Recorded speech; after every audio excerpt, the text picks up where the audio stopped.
세상에 떠도는 기묘한 괴담들. 첫 번째 이야기. 대전에서 3년간 살았던 그 집은 흉가 그 자체였다. 저는 대전에 사는 평범한 고등학생입니다. 수험생이죠. 중학교 때 있었던 일이 생각나서 얘기해 봅니다. 절대로 잊을 수 없는 일들입니다. 초등학교 다닐 적 우리 집은 엄청 가난했습니다. 방도 한 칸짜리였죠. 그런 방에서 가족 4명이 살았습니다. 어느 날 좋은 소식이 들어왔습니다. 제가 초등학교 졸업하는 날이었죠.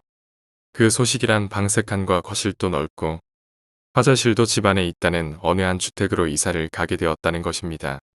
물론 집도 엄청 싸게 내놓는다는 것입니다. 월세도 아닌 전세를 말이죠. 처음에는 이상하다 싶었는데 이사를 간다는 것만으로 신이 난 저는 그냥 아무 생각 없이 이사를 가게 되었습니다. 며칠 후에 정식으로 그 집에서 살게 되었습니다. 집에 들어간 저는 엄청 행복했죠. 저의 형님도 무지 좋아했습니다. 그리고 각자 자기 방을 꾸미면서 하루를 보냈습니다. 뭐 처음에는 아무 일도 없었죠. 이제부터입니다. 이사를 간 뒤 며칠 뒤였습니다. 방학이라 할 짓이 없어서 그냥 느긋하게 TV를 보고 있었습니다. 보고 있었는데 갑자기 뒤에 있는 1층과 2층이 이어져 있는 계단에서 희미하게 누구를 부르는 소리가 들려오는 거예요. 한 번 부르고 또 있다가 한 번, 또 있다가 한 번, 이렇게 해서 3번 부르는 거예요. 그때 갑자기 TV가 뚝 하고 꺼지는 겁니다. 전 그때 땀을 뻘뻘 흘리면서 놀라고 있었습니다. 놀란 이유는 갑자기 꺼진 것도 있지만 다시 켜려고 가는데 자기가 알아서 켜진 겁니다. 그러고선 또 뒤에서 누군가를 부르는 소리가 들리는 겁니다. 전 너무 놀라서 밖으로 뛰쳐나갔죠. 그러고선 부모님이 오실 때까지 밖에서 쭈그리고 앉아 있었습니다. 저녁이 돼서야 부모님이 오셨습니다. 전 사실 그대로 말씀드렸죠. 이 집 오기 전에는 이런 일이 없었는데 정말 묘한 느낌이었어요. 소름 끼친다 그런 게 아니고 왠지 모르게 말로 설명 못할 그런 거였죠. 뭐 대충 그런 느낌이고 부모님께 말씀드렸더니 다음날 개 한 마리를 사온 거예요. 그래서 전 안심했죠. 걔랑 같이 있으면 괜찮겠지라고 생각했습니다. 하지만 그게 아니었어요. 이틀 후 전 부모님 방을 청소하게 되어서 청소를 하는데 갑자기 방문 옆으로 하얀 물체가 슉 하고 지나가는 거예요. 전 또 깜짝 놀라서 뒤로 넘어졌죠. 그 하얀 물체가 지나간 그 방문 옆에는 역시 정체를 알 수 없는 2층 계단이 있었어요. 사실 그 계단 끝에는 커튼이 쳐져서 막혀있는 상태입니다. 이때까지는 그 계단에 대한 의심도 없었죠. 점점 그 계단에 눈이 가게 되더라고요. 뭔가가 있다. 이 계단에. 이렇게 생각하게 되면서요. 그냥 기분 탓이겠지 하고 넘어가기로 했습니다. 또 평소처럼 청소를 하는데 이번에는 더욱 놀랄 일이 벌어졌습니다. 옆에 있던 강아지가 깨갱거리면서 뱅뱅 돌고 있는 거예요. 놀란 것은 그게 아니에요. 누군가 꼬리를 잡고 뱅뱅 돌리고 있는 것처럼 보인 것입니다. 강아지의 꼬리가 하늘로 들리더니 뱅뱅 돌고 있던 거예요. 그러더니 개가 발버둥 친 끝에 빠져나왔나 봅니다. 그러더니 책상 안으로 숨는 거예요. 그 광경을 지켜본 나는 벌벌 떨고 있었습니다. 그러고 하루가 지났습니다. 아침에 일어나 강아지 밥을 주려고 강아지한테 갔습니다. 근데 이게 웬일인지 강아지가 죽었습니다. 눈은 뜨고 몸은 굳어버린 상태로요. 어쩔 수 없이 개는 잘 묻어주고 다시 개 한 마리를 샀습니다. 며칠 안 가서 결국 그 개도 죽었습니다. 그 전처럼 똑같이 눈은 뜨고 몸은 굳은 상태로 말이죠. 그러고 또 한 마리를 샀습니다. 역시 죽었습니다. 사실 지금까지 전부 암놈입니다. 그래서 제가 어머님께 이번에는 순놈을 사보자라고 했습니다. 그래서 부모님이 이번엔 순놈을 사왔습니다. 그러고 며칠이 지났죠. 이상하게 이 개는 잘 큽니다. 그 전 개들은 전부 일주일 안으로 죽었는데 말이죠. 이 개는 한 달을 넘겼습니다. 그리고 이상하게도 그 한 달 동안은 아무 일도 안 일어났습니다. 역시 기분 탓이었었나 하고 잠이 들었습니다. 전 평소처럼 깊은 잠에 빠졌죠. 그러고는 꿈을 하나 꿨습니다. 전 친구 집에 놀러가는 중이었죠. 근데 뒤에서 어떤 한 여자가 쫓아오는 것입니다. 전 그냥 방향이 같은가 하고 그냥 친구 집으로 향하고 있었습니다. 친구 집에 도착하고 뒤를 봤는데 그 여자는 사라졌더군요. 그러고는 친구 집에 들어갔습니다. 신나게 놀고 난 뒤 다시 친구 집에서 나와 집을 가는 도중이었습니다. 근데 갑자기 언제 나타났는지 아까 그 여자가 쫓아오는 것입니다. 이제 보니까 얼굴이 달걀처럼 아무것도 없었어요. 눈, 코, 입 아무것도 없더군요. 놀란 저는 뛰어갔습니다. 허겁지겁 뛰어갔는데 나도 모르게 이상한 곳으로 와버렸습니다. 그러고 앞을 쳐다봤는데 엄청나게 긴 계단이 척하니 앞에 있는 것입니다. 그때 갑자기 올라가라고 누군가가 뒤에서 말하는 소리가 들렸어요. 뒤를 돌아보니 아까 그 여자더군요. 올라가라고 제가 말했습니다. 그 여자는 계속 올라가라고 하길래 전 큰 소리로 싫어 라고 했더니 그 여자가 순간이동이라도 한 건지 제 앞에 나타나더니 내 목을 잡고 질질 끌며 올라는 거예요. 그러고서 계단을 넘게 올라가는 도중에 어떤 강아지 한 마리가 그 여자 손을 물었습니다. 여자는 아파서 그런지 잡고 있던 제 목을 놓쳤습니다. 그러고서는 전 계단을 굴러서 아래로 떨어졌습니다. 그때 전 꿈에서 깨어났죠. 꿈에서 깨어나고 보니 제가 누워있던 자리는 집 안에 있던 그 계단 아래에 누워있는 것입니다. 옆에는 우리 집 강아지가 계단을 보면서 짖고 있고요. 전 그날 밤 떨면서 다시 잠에 빠져버렸습니다. 다음날 부모님께 전부 말씀드렸습니다. 어머니와 아버지도 이 집에서 있었던 일을 얘기해 주더군요. 일단 어머니께서 겪은 얘기입니다. 일주일 전에 음식을 잘못 드셔서 앓고 있었던 적이 있었습니다. 그 음식이 뭐냐면 떡이었습니다. 그 떡은 배고픈 어머니를 위해 동료 아저씨가 제사상에서 몰래 빼온 것이라고 하더군요. 그걸 먹고 난 어머니는 병에 걸린 겁니다. 병원에 가도 이상 없다고 하더라고요. 그렇게 3일을 굶었습니다. 먹어도 바로 토해버린다는군요. 그래서 아버지는 어느 무당을 찾아갔습니다. 들어가자 마자 썩 나가지 못할까 라고 큰소리 치는 거예요. 그래서 사정을 했죠. 제발 집사람을 고쳐주세요라고 말이죠. 그랬더니 그 무당이 하는 말이 음식을 잘 골라 먹었어야지. 고얀 사람하고는. 그래도 계속 사정했죠. 고칠 방법을 가르쳐 달라고요. 그랬더니 한 가지 방법이 있다고 하시더니 끝끝내 가르쳐 주었습니다. 그 방법을 알고 돌아온 아버지는 쌀밥 한 공기와 죽 한 그릇을 상에 차리고 칼 한 자루를 손에 쥐고 대문 앞으로 가는 겁니다. 그러더니 칼을 대문 밖으로 여러 번 던지더니 다시 집으로 들어갔습니다. 물어보니 칼을 던져서 칼날의 끝이 밖으로 하면 귀신이 용서해 준 거라면서 떠났다고 하더군요. 그랬더니 다음날 어머니의 병은 아무 일도 없었다는 듯이 멀쩡해지셨더라고요. 아버지께서 겪은 일은 화장실에서 볼일 보고 있는데 거실에서 홀령이 떠돌아다니는 것을 봤다고 하더라고요. 뭐 대충 겪은 일들이 이렇고요. 결론을 내렸습니다. 역시 다른 집으로 이사 가자는 것이었습니다. 결국 그래서 이사는 갔죠. 그 집에서 3년을 살고서요. 이사한 뒤에는 아무 일도 없더군요. 마지막은 허전할지 모르지만 저 집에서 살 때는 무지 무서웠습니다. 어디까지난 실화입니다. 거짓말 보탠 것도 없고요. 사실 저희 집 앞에 지하에 사는 사람들도 있는데요. 저희 어머니께서 그 지하에 살고 있는 여학생한테도 물어봤다는데요.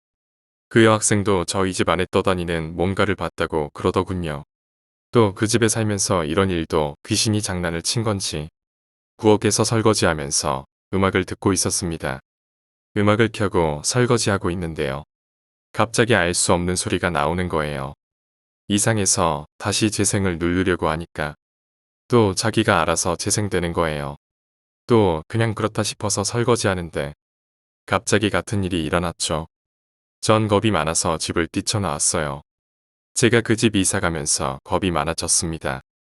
그 귀신 나오는 집을 떠나고 지금은 잘 살고 있습니다. 그리고 얼마 전에 어머니께서 말씀해 주더군요. 우리가 그 집 나오고 다른 사람이 또 그 집에서 살게 되었는데요. 얼마 못 가서 다시 이사를 갔다고. 그 집에서 뭘 봤는지 금방 나오더군요. 이제 저랑 관계 없지만요. 두 번째 이야기, 할머니의 가족을 지켜줬던 삽살개. 할머니 친구분은 결혼하고 친정에서 한동안 살다가 부부가 살 집을 구하셨다고 해. 형편이 넉넉지 않아서 집을 찾기 힘들었는데 할아버지께서 여기저기 돌다가 좀 오래된 집을 아주 싸게 내놓은 걸 찾았대. 그 집에 살기로 정하고 이사 준비를 하고 있는데 할머니의 친정 어머니께서 그 집을 둘러보고는 이 집은 어째 영안인데 하고 반대를 하셨다고 해. 그치만 할머니 내외는 어디서 또 그런 집을 찾겠냐고 거기서 살겠다고 했다지. 이사 가는 날 친정 어머니께서 얘를 데려가라고 누런 삽살 강아지를 한 마리 주셨대.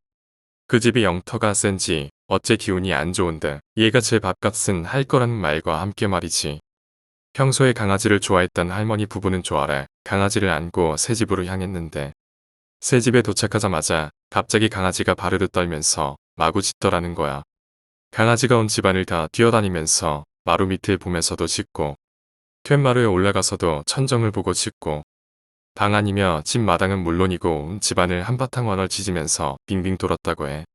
저 강아지가 왜 저러나 싶었는데 그러고 몇 바퀴 돌더니 조용해졌대. 할머니 내외는 그제야 집에 들어가 짐을 풀고 청소를 했지.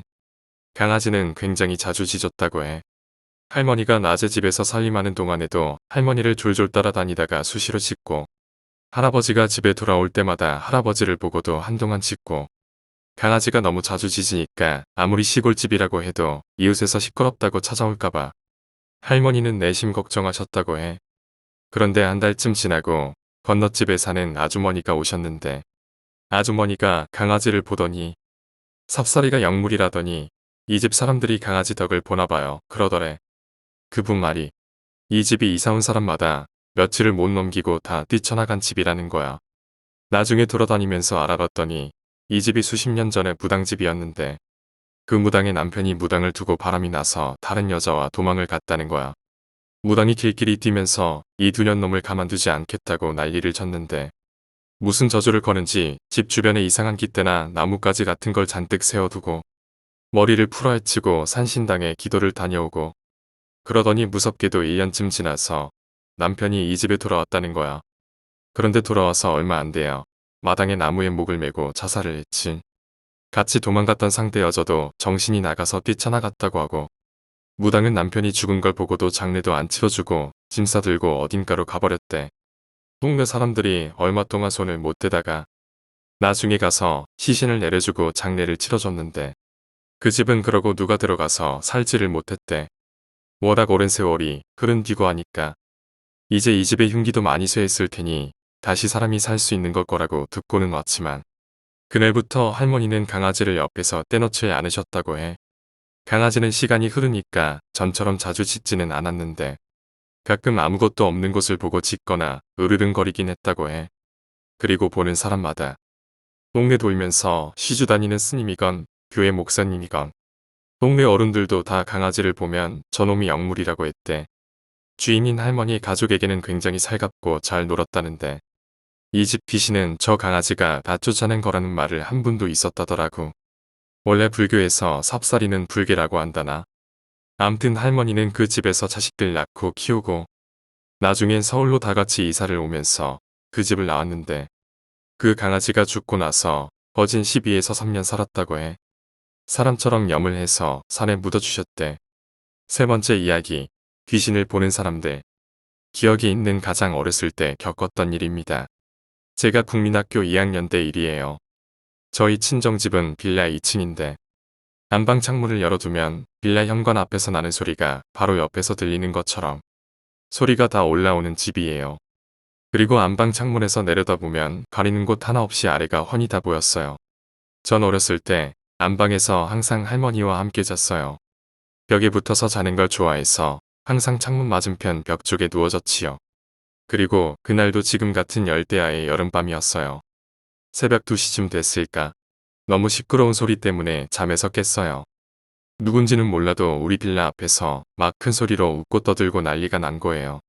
목소리를 들어봤을 때에는 중고등학생 한 8명 정도 되었을까 싶었어요. 저도 어렸기 때문에 중고등학생은 무서우니까 가만히 일어나서 앉아서 저러다 갔지. 다른 데 가서 놀겠지 하고 기다렸어요.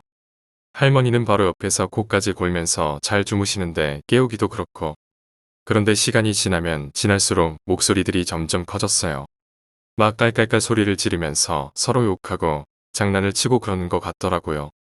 도저히 안 되겠다 싶어서 대체 누군지 민폐쟁이들 얼굴이라도 좀 보자 싶더군요. 잠자리에서 일어나서 창문 쪽으로 한 세 걸음 내디뎠는데 바로 뒤에서 보지마 라고 웬 젊은 여자 목소리로 누군가 제 뒤에서 속삭였어요. 방에는 할머니와 나밖에 없는데 너무 무서웠어요. 얼어붙어서 도저히 뒤를 돌아볼 수가 없더라고요. 물론 그 와중에도 창밖에서는 오두방정을 떠는 소리가 크게 들려오고 한참을 방 한가운데 우뚝 가만히 서 있는데 도저히 안 되겠더군요. 뒤를 돌아볼 용기가 없다면 차라리 밖에서 떠드는 애들이라도 보자고 생각했어요. 불량 청소년이든 가출 청소년이든 나 혼자라는 느낌을 지울 수 있을 것 같아서. 그래서 시끄러운 창문 쪽으로 턱턱 걸어가서 밖을 냈다 내려다봤어요. 그런데 그 순간부터 아무 소리도 들리지 않았어요. 그리고 우리 빌라 아래에는 아무도 없었어요. 무섭도록 조용해졌어요. 마치 제가 창문을 내려다본과 동시에 음소거 버튼이라도 누른 것처럼 말이죠. 정말 뭐라도 보이면 돌아버릴 것 같아서 더 이상 아래를 보고 있고 싶지도 않은데 아무것도 없는 텅 빈 곳을 계속 내려다보고 있기도 무섭고 할머니를 깨우려면 뒤돌아서 봐야 하는데 뭐가 있을지 모르는 뒤를 돌아보기는 더 무섭고 너무 오래 가만히 서 있었더니 다리가 저리고 어지러울 지경인데 무서워서 아무것도 할 수가 없었어요. 눈을 꼭 감고 창틀을 꽉 붙잡고 가만히 서 있었지요. 결국 밤잠이 짧으신 할머니가 새벽녘에 깨어나셔서 창문을 들여다보는 채로 가만히 서 있는 절 보고 너 지금 뭐하냐고 말을 거시기 전까지 그대로 가만히 거기 서 있어야 했어요. 지금도 열대야의 밤에 잠을 못 이룰 때면 가끔 그 일이 생각나요. 대체 우리 집 앞에서 떠들고 있었던 그 아이들은 누구였을까? 그리고 저에게 보지 말라고 뒤에서 속삭인 사람은 또 누구였을까? 이번 이야기는 대학교 때 일입니다. 역시 학교는 밤에 혼자 있을 곳이 아닌 것 같아요. 저에게 있었던 일도 그렇고 대학교 시절 기말고사는 그동안 냈던 과제를 다시 제출해서 평가를 받는 시기였어요. 그런데 저는 좀 더 잘해내고 싶은 과제가 너무 많아서 마음 독하게 먹고 강의실에 남아서 오늘 밤 전부 해내겠다 라고 결심했어요. 지금은 어떤지 모르겠지만 당시에 저희 학교는 밤 11시가 넘으면 각 층의 출구를 자물쇠로 잠그고 사람이 있는 강의실을 제외하고 복도와 화장실 할 것 없이 전부 불을 꺼버렸어요. 만약 켜두면 수위 아저씨 오셔서 사람도 없는 곳에 왜 불을 켜두냐고 혼내셨죠. 밤 1시가 조금 넘어서 물통에 물을 갈러 화장실로 갔어요. 어두운 복도를 지나 화장실 불을 켜고 들어가는데 어찌나 무섭던지. 그런데 들어가니까 화장실 칸 안에서 누군가 통화를 하고 있는 소리가 들리는 거예요. 핸드폰 음량도 크게 했는지 폰에서 대답하는 소리까지 들리더라고요. 이 어두운 학교에 나 혼자 있는 게 아니구나 싶어서 안심했어요. 다행이다 하면서 물통을 헹구다가 세면대 위 거울을 본 순간 완전 얼어붙었어요. 거울에 비친 화장실 칸의 모든 문들이 전부 열려 있었어요. 화장실에 아무도 없었던 거예요. 그리고 더 이상 아무 소리도 들리지 않았어요. 세면대까지 가는 시간은 2초도 걸리지 않았고 아무도 없는 조용한 학교에서 물방울 떨어지는 소리 하나도 크게 울리는데 누군가 문을 열고 나갔다면 분명 제가 알았을 거예요. 최대한 모른 척하고 얼른 나가야겠다는 생각만 들었어요. 그래서 후다닥 화장실 나가는 문을 밀었는데 문이 움직이질 않아요. 저희 대학 화장실 문은 아무 잠금 장치가 없어요. 어느 방향으로 밀어도 전부 열리고 아예 잠금 장치나 고정 장치가 없는 문인데 정말 미치고 환장하겠어요. 처음엔 어디 걸린 곳이 있는 건지 사면을 샅샅이 봤지만 어딘가 걸린 곳도 없었어요. 그냥 아무 이유도 없이 멀쩡하던 잠기지도 않는 문은 꿈쩍도 안 하는 거예요. 미칠 것 같아서 손톱으로 문을 긁어도 보고 계속 주먹으로 치기도 하고 발로 꽝꽝 찼어요. 살려달라고 꺼내달라고 1시간 넘게 소리를 질렀어요. 이 안에 사람이 아닌 게 함께 있는데 빨리 나가도 무서울 판에 핸드폰은 강의실 안에 가방에 있고 화장실 쪽을 보고 있으면 뭐가 나올지 겁나고 결국 1시간 반이나 그 안에 갇혀 있다가 한 커플이 발견하고 구해줬어요. 두 사람이 밀어도 안 열려서 남자 학생이 멀리서 뛰어와서 발로 찬 후에야 문이 쾅 하고 열리더라고요. 물론 그 뒤엔 아무 일도 없다는 듯이 잘 움직이고 내 이야기를 듣더니 그 커플도 무서워했어요. 잠금 장치도 없는데 왜 안 열리냐며. 그리고 무엇보다도 그 커플은 화장실 바로 앞 강의실에 있었는데 그동안 제가 살려달라고 하는 소리는 물론이고 아무 소리도 안 들렸대요. 복도 맨 끝에 강의실에 있던 저에게 계단을 오르내리는 수위 아저씨의 발소리까지 들릴 정도로 조용하고 이렇게 방음이 안 되는 학교에서 왜 내가 살려달라고 소리치고 문 두드리는 소리는 들리지 않았던 걸까요? 아니, 애시당초 화장실 불이 꺼져 있어서 켜고 들어갔는데 대체 안에서 이야기하던 사람은 누구였을까? 전 그 뒤로 절대로 밤에 학교에 남지 않았어요. 이번에는 고등학교 시절 이야기입니다. 그거 아세요? 귀신 중에 가장 무섭고 안 좋은 귀신은 웃는 귀신과 춤추는 귀신이랍니다. 전 고등학교 시절부터 20대 초반에 가장 귀신을 많이 봤어요. 어느 정도였냐면 밤에는 무조건 보여서 야자를 못했어요. 밤에 조용한 길을 지나다 보면 그늘진 골목, 전봇대, 차 안에 득실득실해요. 달처럼 희끄무리하게 서늘한 빛이 나는 얼굴들이요. 20대 초반까지 그랬고 그 후에 보지 않으려고 의식하지 않으려고 정말 많이 노력해서 지금은 잘 보지 못해요. 지금은 족이 좋은 정도. 고3 때에는 여느 고3처럼 독서실을 등록해서 새벽 1~2시까지 공부하다 집에 돌아갔어요. 그런 어느 날 아주 된통당한 겁니다. 사실 그때쯤엔 하도 많이 보이니까 희끄무레한 얼굴 정도에는 많이 쫄지 않게 됐어요. 어느 정도 모른 척하고 지나칠 수 있게 되었어요.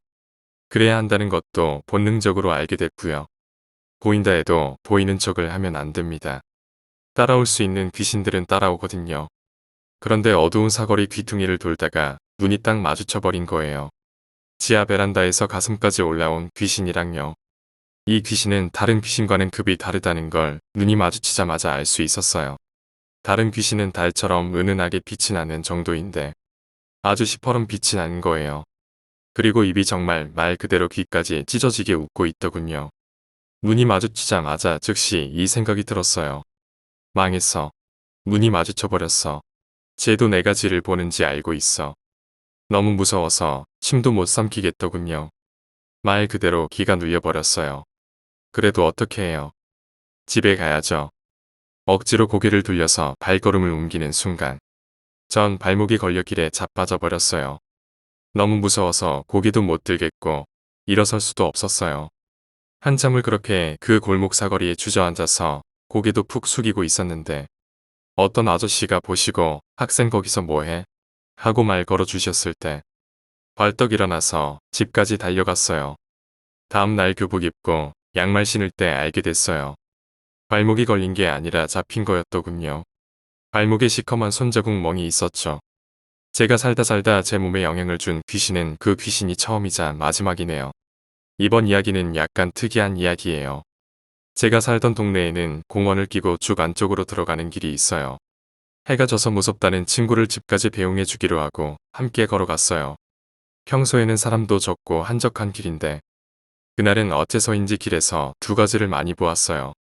하나는 경찰. 사람조차 안 다니는 길인데 원 경찰과 경찰차가 그리 많은지 길이 화날 지경이었어요. 또 하나는 아주 특이한 귀신. 귀신이라고 말해야 할지. 보통은 희끄무레한 얼굴이 보이는데요. 그날은 특이하게 한참 걷다 보면 발 하나, 또 걷다 보면 팔뚝 하나, 또 걷다 보면 손 하나가 차 위에 얹어져 있는 영 이상하더군요. 길에서 귀신이 그렇게 보인 적은 없었거든요. 다음날 저녁에 밥 먹다가 알게 됐네요. 뉴스에서 나오더라고요. 바로 그 길에 토막 시체가 유기됐다고 말이죠. 어떤 사건이었는지도 전 기억을 하는데 어떤 사건이었는지는 생략할게요. 뉴스를 보고 나서야 이해가 되더군요. 그리고 마음이 너무 슬퍼졌어요. 고인은 죽어서도 얼마나 고통스러웠으면. 정말 진심으로 지금도 삼가 고인의 명복을 빕니다. 이번 이야기는 다른 사람의 집에서 겪었던 이야기입니다. 우습게도 전 귀신의 존재를 인정하지도 부정하지도 않아요. 일단 보이니까 부정은 못하겠어요. 하지만 제가 스트레스가 많아서 혹은 미쳐서 환각을 본 것일 수도 있다는 가능성을 항상 열어두기에 단지 나에게 보인다는 이유만으로 있다고 생각할 수도 없어요. 그래서 제 입장은 있다면 있는 것이고 없다면 없는 거겠지. 딱 이 정도예요. 항상 이렇게 생각했기에 제 주변 사람들에게는 귀신 본다 어쩐다 이런 이야기 하는 거 참 조심스러워요. 될 수 있으면 안 하려고 하고요. 거짓말쟁이로 생각하시거나 절 미쳤다고 보실까봐 걱정되거든요. 관심 끌려고 헛소리하고 다닐 나이도 아니고요. 상대방이 먼저 괴담을 이야기하거나 듣고 싶어하면 마지못해서 한 2개 정도를 남의 일처럼 이야기하는 정도였죠. 그리고 다른 집에 방문해서 귀신 봐도 웬만큼 나쁜 기색이 느껴지지 않으면 입을 다물어요. 자기 집에 귀신 있다고 하면 누가 좋아하겠어요? 그런데 어떨 때는 저도 모르게 막 입에서 나올 때가 있었어요. 제가 뭔 소리 하는지도 모르겠는데 막 이야기가 나오는. 어떤 거냐면 20대 초반에 친자매처럼 친한 동생네 집에 놀러 갔어요. 이사를 했다고 해서 집들이 하듯이 가본 거였지요. 언뜻 보기엔 집이 참 좋더라고요. 가격도 너무 저렴하고 집은 깨끗하고. 그런데 화장실 갔다가 나와서 그 동생을 붙잡고 너네 집 화장실에 여자가 있어. 단발머리 여자가 목이 확 꺾여서 서 있다고. 너 이사 가면 안 되니? 이 집 얼마에 계약했니? 그 여자가 화장실에 서서 머리카락 사이로 밖을 본다고. 라고 소리친 거예요. 지금 생각해도 땀나네요. 다행히 그 동생은 절친 언니처럼 생각하는 사이였기에 제가 가끔 그런 걸 알고 있었어요. 그리고 제가 한 말을 혼자 기억하고 있었대요. 그런데 몇 달 후에 그 동생 어머니의 친구분이 무당이신데 그 집에 들어서서 한번 둘러보자마자 화장실에 단발머리 여자가 있어. 이 집 안 좋다고 이야기하셨대요. 이번 이야기는 춤추는 귀신 이야기예요. 제가 웃는 귀신이랑 춤추는 귀신이 안 좋다고 한 데에는 이유가 있어요. 춤추는 귀신은 참 안 좋은 징조거든요. 웃는 귀신이나 춤추는 귀신이나 너무너무 신이 나서 웃고 춤을 추는 거예요. 왜 신이 나냐? 산 사람에게 해코지할 거니까 말이죠. 그들에겐 최대의 유희이자 남아있는 목표지요. 기억하세요. 몇 년 전 설날에 눈이 너무 많이 내려서 많은 분들이 고속도로에 갇혔던 일이요. 바로 그 설날 명절에 겪은 일이에요. 전 버스를 타고 전주로 내려가고 있었어요. 전주까지 가는데 13시간이 걸렸네요. 저녁에 탔는데 아침에 도착했죠. 그래도 한숨도 못 잤어요. 왜냐하면 한참을 버스를 타고 가는데 눈이 너무 많이 오니까 버스가 달리는 시간보다 도로에 서 있는 시간이 더 길었어요. 밤이 되어도 사방에 눈이 쌓여서 푸르스름하게 빛이 나더군요. 아마 자정에서 새벽 1시 사이였을 겁니다. 버스가 넓은 밭 사이로 난 고속도로 위에 정체해 있는데 웬 여자가 밭 위에서 춤을 추고 있는 거예요. 커다란 검은 개랑같이 말이죠. 검은 머리가 허벅지도 넘게 내려오고 발목까지 덮는 검은 옷을 입은 여자였어요. 눈이 소복히 쌓인 밭 위에서 빙글빙글 돌면서 춤을 추고 있는 거예요. 사람만한 시커먼 개는 옆에서 팔쩍팔쩍 뛰고요. 처음엔 이 추운 날 웬 광년이가 춤을 추고 있네 하고 가볍게 생각했어요. 그런데 시간이 지날수록 이상했어요. 사람이 말이에요. 뱅글뱅글 제자리에서 돌 수 있는 시간이 얼마나 되겠어요? 그런데 그 여자는 계속 돌아요. 그냥 제자리에서 계속 신이 나서 팔을 위아래로 흔들며 계속 돌아요. 한참을 보고 있다가 깨닫고 소름이 돋았어요. 여자가 돌아도 얼굴이 안 보입니다. 그리고 처음엔 밭에 있어서 비교할 게 없어서 몰랐는데 너무 커요. 4m는 될 법하더군요. 깨닫는 순간 안에서부터 덜덜덜 떨리더군요. 무언가 내가 평소에 봐왔던 것들과는 급이 다르다고 느낌이 왔어요. 이건 아주 불길한 그리고 거대한 무언가라고요. 전주에 도착하자마자 부모님께 뭘 봤는지 말씀드렸어요. 아버지는 그거 뭔가 불길한데 뭔진 몰라도 조심해야겠다고 하시더군요. 그리고 그날 낮에 둘째 고모 댁에서 초상이 났다고 전화가 왔네요. 모셔가려고 했던 걸까요? 이번 이야기는 친구와 관련된 이야기입니다. 제가 곁에서 본 절친의 일입니다. 정확히 말하면 절친의 언니예요. 15년 넘은 친구가 있어요. 그 친구에겐 2살 터울의 언니가 있습니다. 언니는 굉장히 어렸을 때 시집을 갔어요. 그 언니 결혼할 때 제가 고등학생이었으니 말 다 했죠. 언니가 결혼하고 아이들을 낳고 나서 남편분이 갑자기 지방으로 직장을 옮겼어요. 그래서 급하게 아파트를 구하고 지방으로 내려갔는데 워낙 후다닥 처리하다 보니까 이사를 할 때 부부가 같이 내려간 게 아니고 이사는 포장이사 침센터에 맡겨서 미리 가구며 짐이며 아파트에 다 세팅시켜 놓고 가족들은 일주일 정도 후에 몸만 들어가 살게 되었지요. 문제는 그때부터였어요. 매일매일 언니가 어머니께 전화를 해서 엄마, 나 무서워. 나 무서워서 여기서 못 살겠어. 집에 뭐가 있다니까. 라고 울며불며 이야기를 하더라는 거예요. 하지만 지읒 언니는 평소에 밖에서 술 마시고 친구들 만나고 노는 걸 좋아하는 성격이었기에 그리고 언니가 아직 어린 나이였기에 부모님들은 그 말을 믿어주지 않으셨어요. 아이고, 서울로 돌아와서 놀고 싶어서 그러나 보네. 절 좀 들어라. 라면서요. 반년도 안 되어서 언니는 가출을 했어요. 어린 아기인 자식들도 남편도 버리고요. 가출만 한 게 아니라 인성이 바뀐 듯이 막 살기 시작했어요. 여기저기서 대출을 받아서 방탕하게 쓰고 부모나 친지에게도 자기가 어디서 어떻게 지내는지 알려주지 않았어요. 가끔 돈 좀 해달라고 전화만 하고 그랬다네요. 그때 제 친구네 집은 정말 초상집 같았어요. 딸이 사라진 것도 사라진 것이지만 아직 혼자 밥도 못 먹는 어린 외손주들은 또 어떡해요. 제 친구는 언니 이야기를 하면서 나쁜 년 독한 년 온갖 욕을 다 했네요. 아내가 가출을 했으니 두 아이를 돌보느라 남편분은 일도 못했대요. 결국 그 지방집을 처분하고 다시 서울로 올라와서 살기로 하고 두 아이들은 친구 부모님이 돌보시기로 했지요. 그 집을 처분하기로 한 날 남편분은 아내가 가출한 집은 꼴도 보기 싫다며 아이들 데리고 서울로 올라고 결국 집 나간 딸을 둔 죄인이 된 친구 부모님이 이사를 도맡아서 하게 되셨어요. 그리고 이사를 하다가 펑펑 우셨어요. 안방에 옷장을 드러냈을 때 옷장 뒤에 감춰져 있던 벽을 보시고요. 그 벽에는 부적이 한 장도 아니고 수백 수천 장이 발라져 있었대요.